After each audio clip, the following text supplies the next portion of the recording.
Hello दोस्तों, मैं Sunil sir अपने YouTube चैनल स्टडी 360 में आपका स्वागत करता हूं। कक्षाओं का जो पहला हमने वीडियो दिया था हमारे आसपास के पदार्थ के बारे में मैंने बता दिया था। अब हम लोगों को जो पढ़ना है पदार्थ की अवस्थाओं के बारे में पढ़ना है। किसके बारे में पढ़ना है? पदार्थ की अवस्थाएं।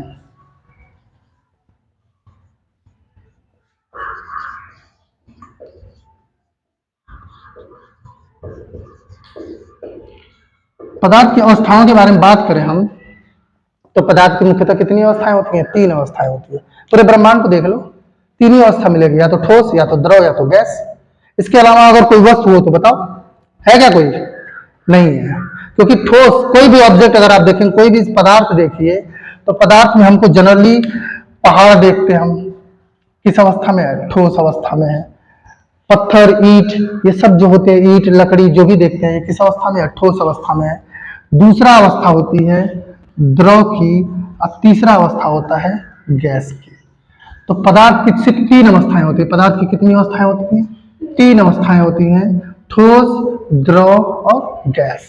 3 अवस्थाएं होती हैं। आप अपने अगल बगल किसी भी चीज को देखिए, ये अगर मार्कर की बात करें तो मार्कर भी किस अवस्था में है? ठोस अवस्था में है। और पानी की बात करें तो द्रव अवस्था में है। जो हम सांस ले रहे हैं, जो हवा है या एलपीजी, वो किस अवस्था में है? गैस में है। धुआं किस अवस्था में है? गैस अवस्था में है। परफ्यूम जो है लिक्विड फॉर्म में होता है, जब हम उसे स्प्रे करते हैं तो किस अवस्था में आ जाती है? गैस अवस्था में आ जाती है। यानी पदार्थ की सिर्फ 3 ही अवस्थाएं हो सकती हैं, ठोस, द्रव और गैस। अपने अगल बगल कहीं भी देख लीजिए, आप किसी को भी देख लीजिए, तो सिर्फ 3 ही अवस्थाएं मिलती हैं। इसके अलावा और कोई अवस्था होती ही नहीं है।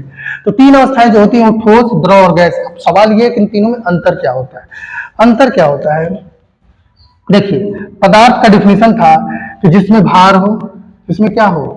भार हो, यानी द्रव्यमान हो, और जो क्या घेरता हो? आयतन घेरता हो। ये तो 2 चीजें थी, भार और आयतन, 2 चीजें।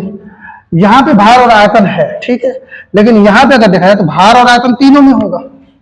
तीनों में भार और आयतन होगा, क्योंकि तीनों किसके भाग है? पदार्थ के ही है, क्योंकि पदार्थ की अवस्था है।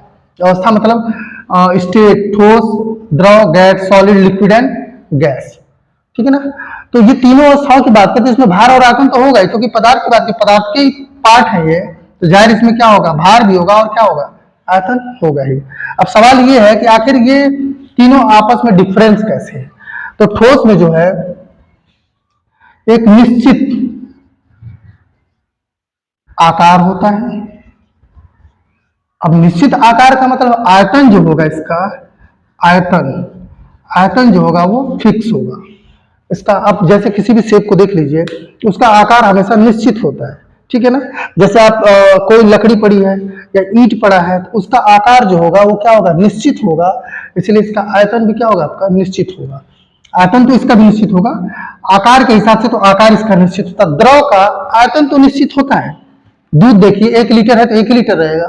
ठीक है ना? यानी आयतन जो होता है वह निश्चित होता है, लेकिन इसका जो आकार होता है वह निश्चित नहीं होता। समझिएगा, दोनों में अंतर समझ में आ रहा होगा। इसमें जो है आकार भी निश्चित होता है और आयतन भी निश्चित होता है। भार तो इसमें भी है, भार तो इसमें भी है।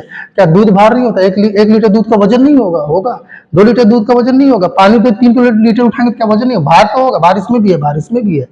लेकिन इसका आकार, पानी का आकार निश्चित नहीं होता, द्रव का आकार निश्चित नहीं होता। क्यों? क्योंकि अगर आप लीटर में रखे हैं तो लीटर के शेप का, थाली में रख देंगे थाली के शेप का, भगोने में रख देंगे भगोने के शेप का, जिस बर्तन में रखेंगे उसी का आकार पकड़ लेता है।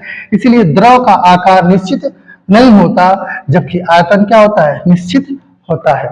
गैस की बात करें तो गैस में ना ही आकार निश्चित होता है और ना ही आयतन, दोनों निश्चित नहीं होता। क्यों? क्योंकि अगर मान लीजिए एक परफ्यूम की शीशी, छोटी सी शीशी कोने में फोड़ दीजिए किसी कमरे के, पूरे कमरे में फैल जाएगी। पहले वो कितना उसका आयतन था? एक शीशी के बराबर था, लेकिन अब उसका आयतन क्या हो गया? पूरा कमरा हो गया। आयतन भी निश्चित नहीं है और आकार भी निश्चित नहीं। आकार भी उसका उस बर्तन के जैसा था जिसमें वो था, अब पूरे रूम में फैल गया। सिलेंडर को देख लो, सिलेंडर को खोल दो आप, पहले तो वो किसमें था? एक बर्तन में, एक सिलेंडर में था। जैसे वो खुला, पूरे कमरे भर का हो गया, बाहर तक फैल गया। तो उसका आकार और आयतन दोनों निश्चित नहीं होता है, जबकि ठोस का आकार और आयतन दोनों क्या होता है? निश्चित होता है। इस चीज को समझने की जरूरत है कि ठोस का आकार क्या होता है? आपका निश्चित होता है। ठीक है ना। ठोस का आकार क्या होता है आपका, निश्चित होता है, जबकि द्रव का आकार अनिश्चित होता है, जबकि आयतन क्या होता है आपका, निश्चित होता है। और गैस का ना ही आकार निश्चित होता है और ना ही आयतन निश्चित होता है। ठीक है ना। ये पदार्थ की तीन अवस्थाएं, मुख्य रूप से तीन ही अवस्थाएं होती हैं। इन दोनों में और भी बहुत सारे अंतर, उस अंतर को भी देखेंगे।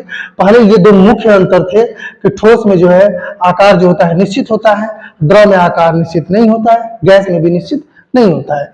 ठोस में आयतन निश्चित होता है, द्रव में भी आयतन निश्चित होता है, लेकिन गैस में आयतन निश्चित नहीं होता। तो तीनों में अंतर समझ में आ रहा होगा। अब अगला अगर टॉपिक देखें, जो ठोस के कण होते हैं। देखिए, ठोस द्रव गैस मैंने कल ही बताया था पिछली वीडियोज में कि सतत नहीं होता, कणों से मिलकर बना है। किससे मिलकर बना है, कणों से। तो जब कण होते हैं वो बहुत करीब होते हैं, किसके, ठोस के जो कण होते हैं वो बहुत पास पास होते हैं। ठीक है ना, कैसे होते हैं, बहुत ही पास पास होते हैं। किसकी अपेक्षा, द्रव के। द्रव के थोड़ा दूर दूर होते हैं। ठीक है, अंतरा आणविक स्पेस ज्यादा होता है। उसमें हमने पढ़ा भी था, 3 गुण पढ़े थे हम लोगों ने। पहला गुण पढ़ा था हमने, पदार्थ के ये कण बहुत छोटे होते हैं, ये बताया था। दूसरा मैंने कहा था पदार्थ के कणों के बीच रिक्त स्थान होता है, पदार्थ के कण एक दूसरे को आकर्षित करते हैं। अब पदार्थ के कण निरंतर गतिशील होते हैं। तीनों टॉपिक मैंने बताया था। तो ये कह रहा है कि इसके बीच में जो कण होते हैं ये क्या होते हैं आपके, ठोस की अपेक्षा अधिक दूर होते हैं, जबकि गैस के बहुत ही दूर होते हैं। ठीक है, समझ में आ रहा होगा आपको। इसमें कह रहा है आपका कि जो गैस के कण होते हैं वो बहुत दूर होते हैं, किसकी अपेक्षा, द्रव की अपेक्षा, और जबकि जो है ठोस में बहुत ही करीब होते हैं। इस क्या होगा कि ठोस के कण बहुत करीब होते हैं, इनके बीच में जो लगने वाला अंतरा, सॉरी पहले इनके बीच में, कणों के बीच की जो दूरी होती है इसको बोलते हैं अंतरा आणविक दूरी। क्या बोलते हैं इसे, अंतरा आणविक दूरी। तो जो ठोस होते हैं इनके कणों के मध्य अंतरा आणविक दूरी क्या होती है, बहुत ही कम होती है, जबकि द्रव में ठोस की अपेक्षा ज्यादा होती है और गैस में द्रव की अपेक्षा बहुत ज्यादा होती है। इसके में अंतरा आणविक दूरी बहुत ही अधिक होती है। ठीक है ना। तो अंतरा आणविक की बात कर लें तो अंतरा आणविक स्थान बहुत कम किसमें होता है आपका, बहुत कम जो होता है वो आपका ठोस में होता है। इसकी अपेक्षा द्रव में, उससे भी गैस में, यानी सबसे कम, सॉरी सबसे अधिक अंतरा आणविक जो स्थान होता है, अंतरा आणविक स्थान गैस में बहुत ज्यादा होता है। इसकी अपेक्षा द्रव में कम होता है, द्रव की अपेक्षा किसमें कम होता है, आपका ठोस में कम होता है। ये अंतरा आणविक दूरी के हिसाब से है। तो ये पहला पॉइंट हो गया, ये दूसरा पॉइंट हो गया, ये तीसरा कणों के बीच की दूरी, और चौथा है स्टेप कि ठोस में बहुत कम होता है, द्रव में उसकी अपेक्षा क्या होता है, ज्यादा स्थान होता है, और गैस में क्या होता है, और भी ज्यादा स्थान होता है। अब मैंने उसमें एक और टॉपिक बताया कि आकर्षण बल। कौन सा बल, आकर्षण बल। तो नंबर 5वां है आकर्षण बल। अगर आकर्षण बल की बात करें तो आकर्षण बल जो है बहुत ज्यादा किसमें होता है, ठोस में। इससे कम जो होता है ठोस में जो है बहुत ज्यादा होता है, द्रव में उससे कम होता है, और गैस में सबसे कम होता है। ठीक है, अब इस चीज को हम क्लियरली समझेंगे कि क्या है रीजन। जो ठोस होता है, ठीक है ना, ठोस के कण एक दूसरे के जगह पे एकदम बंधे होते हैं। जैसे मान लीजिए कि ये है आपका एक ठोस है ना, ठोस, इसमें जो कण होंगे ना वो अपनी जगह पे फिक्स है, अपनी जगह पे क्या है, फिक्स। अगर वो चलते तो इसका आकार बदल जाता, और जब आकार बदल जाता तो वो ठोस नहीं क्या होता, द्रव होता। ठीक है ना। तो कह रहा है कि जो इसके कण होते हैं वो अपने जगह पे क्या करते हैं, कंपन कर सकते हैं, अपनी जगह को छोड़ के नहीं जा सकते, क्योंकि ये चारों तरफ से कणों द्वारा क्या होते हैं, बंधे होते हैं। ठीक है। और जो द्रव होते हैं इनके कण आपस में एक दूसरे के ऊपर घूम सकते हैं, घूमने की वजह से वो अपना शेप बदलता रहता है। अब गैस में तो आपको पता है कि इसे कंप्रेस करके दबा के इसको हम जो है बोतल में भर सकते हैं। इसीलिए गैस, क्योंकि इसके बीच में अंतरा आणविक स्थान बहुत ही ज्यादा होता है। तो ये 3 अवस्थाएं थी, ठोस, द्रव और गैस। इन तीनों अवस्थाओं को आप लोग बेहतर समझिए कि पदार्थ की कितनी अवस्थाएं होती थी। पदार्थ किसे कहते हैं, पदार्थ वो होता है जिसमें द्रव्यमान हो, जिसमें क्या होता है, भार होता है, उसे हम लोग क्या बोलते हैं, पदार्थ बोलते हैं। पदार्थ की अवस्थाएं, पदार्थ की 3 अवस्थाएं होती हैं, ठोस, द्रव और गैस। ठोस वे होते हैं जिनका आकार निश्चित होता है, आयतन भी निश्चित होता है, वो ठोस कहलाते हैं। द्रव वो कहलाते हैं जिनका आकार अनिश्चित होता है, जबकि आयतन क्या होता है आपका, निश्चित होता है। और गैस कहलाते हैं जिनका आकार क्या हो और आयतन दोनों क्या होते हैं आपके, अनिश्चित होते हैं। उसके बाद अगला हम लोग टॉपिक पढ़ेंगे पदार्थ की अवस्थाओं में परिवर्तन। ठीक है, तो इसको तो समझ ही गए होंगे आप लोग, थोड़ा सा इसको भी देख लेते हैं। इसमें समझने वाली उतनी ज्यादा चीजें है नहीं पहले चैप्टर में, लेकिन बस जानना ये जरूरी है कि पदार्थ की कितनी अवस्थाएं होती हैं, पदार्थ कहते किसे हैं, क्या पदार्थ की अवस्था में परिवर्तन होता है। तो परिवर्तन होता है। आप पानी की 3 अवस्थाएं देखते हैं। पानी की कितनी अवस्थाएं देखते हैं आप? 3 अवस्थाएं। एक देखते हैं आप ठोस, दूसरा क्या देखते हैं? द्रव, और तीसरा गैस। तीनों अवस्थाएं इसमें देखने को मिलती है, ठोस, द्रव और गैस, तीनों अवस्थाएं। ठोस में ये बर्फ के रूप में दिखता है। किस रूप में दिखता है?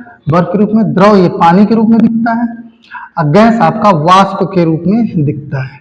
तो पानी की 3 अवस्थाएं होती हैं। अगर हम जो है ठोस की बात करें, ठोस, द्रव और गैस, पानी के सापेक्ष अगर हम पढ़ रहे हैं, ठीक है ना, तो देखिएगा अगर हम जो है टेम्परेचर बढ़ाते हैं, किसी भी पदार्थ का टेम्परेचर अगर बढ़ाएंगे तो उसके कणों में गतिज ऊर्जा आ जाती है। कैसे आती है इस चीज को समझते हैं। जैसे मान लीजिए एक रूम का टेम्परेचर अगर हम बढ़ाएंगे तो आप लोग भी क्या करने लगेंगे? एक दूसरे को धक्का मार के दूर हटो दूर हटो, करेंगे कि नहीं करेंगे? सिंपल सी बात है, करेंगे। अब करने का असली कारण क्या होगा? क्योंकि भैया स्पेस चाहिए। ठंडी के मौसम में देखिए वही चप्पल कितना कड़ा हो जाता है, गर्मी के मौसम में वही चप्पल कितना नरम रहता है। और देखिए आप, और भी एग्जाम्पल दिखा रहा हूं मैं, पोल पे लगे हुए तार, ठंडी के मौसम में तार देखेंगे पोल पे जो लटका होता है एकदम सीधा टाइट होता है, थोड़ा सा झुका होता है, और गर्मी के मौसम में वही तार एकदम लटक के जाता है। क्यों? क्योंकि कणों के बीच में टेम्परेचर बढ़ने से उनकी दूरियों में बढ़ते हैं। और चप्पल की जो मैंने बात की, कड़े क्यों हो जाते हैं? क्योंकि ठंडी जब बढ़ेगी, टेम्परेचर कम होगा, तो आप लोग भी सिकुड़ जाते हो। तो चप्पल अप्पल है, प्लास्टिक है, पदार्थ है। हमने कहा था पदार्थ के कण होते हैं, कणों में जब ताप बढ़ाएंगे तो उनके बीच की दूरी क्या होगी? बढ़ेगी, क्योंकि उसके अंदर गतिज ऊर्जा आएगी।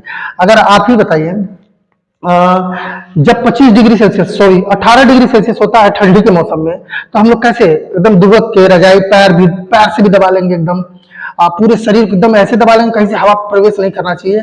कुकड़ी मार के सोते हैं। कुकड़ी समझते होंगे आप लोग, एकदम लपेट के एकदम पूरा कुकड़ी मार के सोते हैं। सोते कि नहीं सोते हैं? लेकिन अगर वही जो होता है, जैसे टेम्परेचर धीरे धीरे, तो पैर लंबा हो जाएगा, धीरे धीरे रजाई की जगह चद्दर आ जाएगा, फिर चद्दर पता चला पैर नीचे उघार है, सर ऊपर उघार है, फिर धीरे धीरे क्या करेगा? पूरा चद्दर ही गायब हो जाएगा। अब कुछ दिन और रहा तो छत पे जाके सोएंगे, और रहा तो पता चलेगा बनियान और पैंट डाल के बस सो रहे, लोअर डाल के, और सोच रहेंगे काहे पानी में डूब ले हम। क्यों भैया? टेम्परेचर बढ़ने से हमारे शरीर में जब गति बढ़ती है, लेकिन इसकी भी क्षमता होती है, शरीर की भी क्षमता होती है। अभी टेम्परेचर बढ़ रहा है तो आप क्या करोगे? भागोगे, बाहर भागोगे, इधर भागो, किधर भागना चाहोगे? इधर थोड़ा सा टेम्परेचर कम हो। ठीक है, तो टेम्परेचर बढ़ाने से गतिज ऊर्जा बढ़ती है। अपने शरीर पे ही देख लीजिए, ठंडी जैसे टेम्परेचर कम होगा, शरीर की जो कार्य करने की क्षमता होगी वो भी धीरे धीरे कम हो जाएगी। 25 तक तो बढ़ती है, फिर 26, जैसे 22, 23, 18, 20, उसके बाद जैसे और नीचे आएगी ना, तो हाथ धोना भी मुश्किल हो जाता है। लोग बिस्तर से उठ के नहीं, पैर से, बिस्तर से पैर बाहर नहीं निकालना चाहते। किसकी वजह से? टेम्परेचर कम होने की वजह से। तो यहाँ पे अगर हम ठोस को टेम्परेचर देंगे, किसको टेम्परेचर देंगे? ठोस को। तो ठोस को जब टेम्परेचर देंगे तो इसके कण जो होंगे, सपोज करिए पहले इसके कण इतने पास पास थे, ठीक, द्रव के इतने दूर दूर थे, और गैस के बहुत दूर दूर थे। इसको समझिएगा थोड़ा सा, बस फिगर दिख रहा है कि नहीं दिख रहा है? दिखाई तो दे रहा है आपको।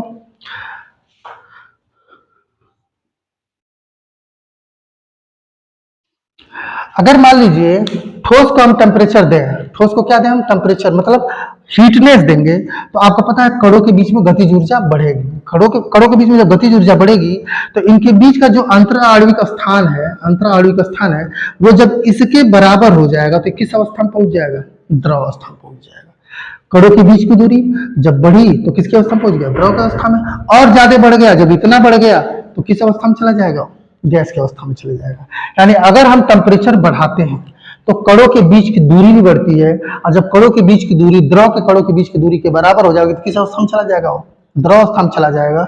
और ज्यादा गर्म किया हमने तो ये किसकी अवस्था में चला जाएगा? गैस की अवस्था में चला जाएगा।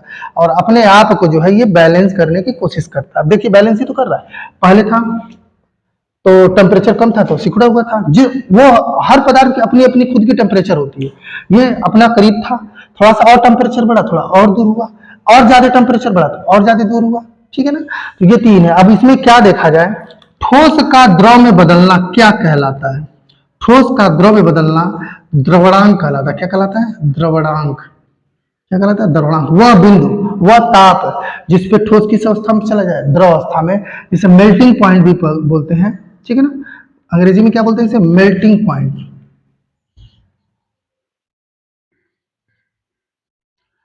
मेल्टिंग पॉइंट बोलते हैं। अब द्रव में आ गया, ठीक है ना। तो टेम्परेचर जब दिया हमने, क्या दिया हमने? टेम्परेचर दिया, तो किस अवस्था में पहुंच गया? द्रव अवस्था में। और टेम्परेचर दिया, ठीक है ना, तो किस अवस्था में चला गया? गैस की अवस्था में चला गया। तो इसको हम लोग क्या बोलते हैं?